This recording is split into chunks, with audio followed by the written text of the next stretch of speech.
Good morning, sixth graders. It's Miss McLaughlin with another lesson on connotation for today, Thursday, April 2nd.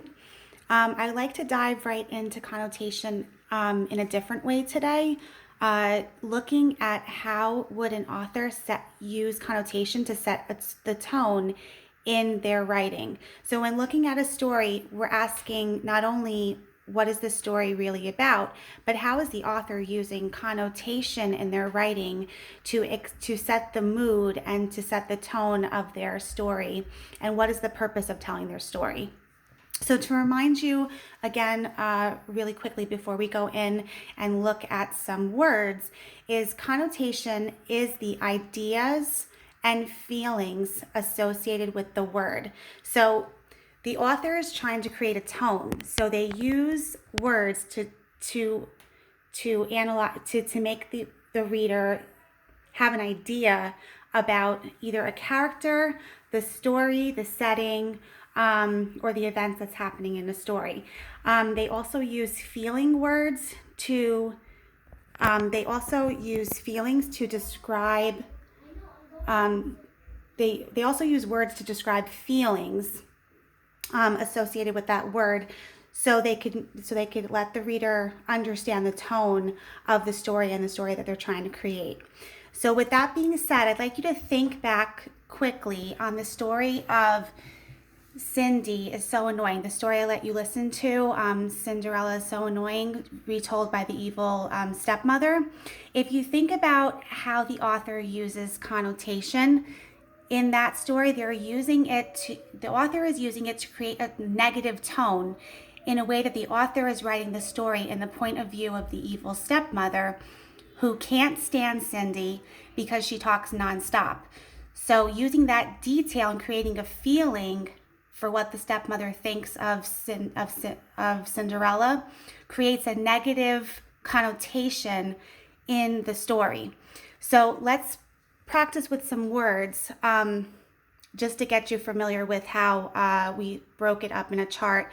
That connotation can be either positive, negative, or neutral. So let's practice with some words. I have the word guest. We have the word intruder. And then we have the word, I'll put it down here, visitor. So if we look at these three words, they all mean somebody who is going somewhere or coming into a situation, maybe coming into the story. If they're a guest, that means that takes on a positive connotation because it's like you're opening up your home to somebody. So if you're welcoming them, they're your guest. So it would be a positive connotation. If you call them an intruder, that means they are not welcome, and it would take on a negative connotation.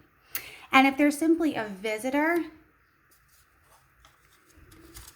it would just mean a random person who is just passing by. So it wouldn't take on a positive or a negative. It would just kind of stay in the middle. It's just naming that person as being a visitor. So let's keep this in mind as we go through a familiar story that we've read on Common Lit called The Anklet. I'm going to read you the beginning, and I'd like you to ask yourself to think about how would the author set the tone, or how is the author trying or attempting to set the tone in the beginning of the story. And I'd like you to listen for words that could take on either a positive, negative, or neutral connotation. Okay, so listen up for those words and try maybe as I'm going to write them down, and let's see if we come up with the same matches or similar words. So I will read it to you. It is said, O king, that there were once in a city 3 sisters who lived together and earned their bread by spinning flax. The youngest, who was also the prettiest, radiant and graceful as the moon. Her elder sisters, who were born to a different mother, hated and envied her, both for her beauty and for her skill at spinning. So let's stop. I'll give you guys a second if you're writing. And let's see if we can pull out, let's say, a positive connotation. Let's see if we can pull out a word that could be positive.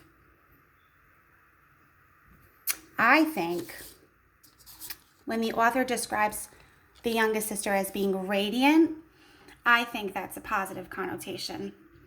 And when he also describes her as graceful, that is also taking on a positive connotation.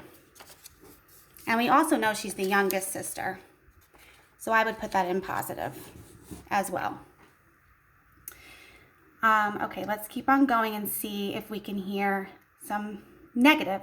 Oh, actually, I think we did hear some negative. I think he also, after he describes the youngest as being the prettiest, radiant, and graceful, the elder sisters, who were born to a different mother, hated and envied her, both for her beauty and for her skill in spinning.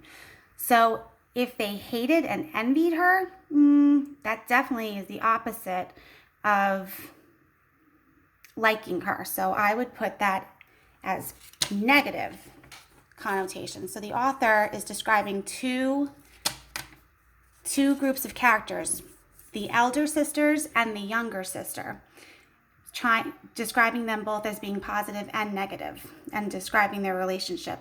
So let's keep on listening for some more words that take on positive and negative connotation. But let's try to keep in mind that we're trying to list the words, but also trying to figure out the tone that the author is trying to set throughout the story as we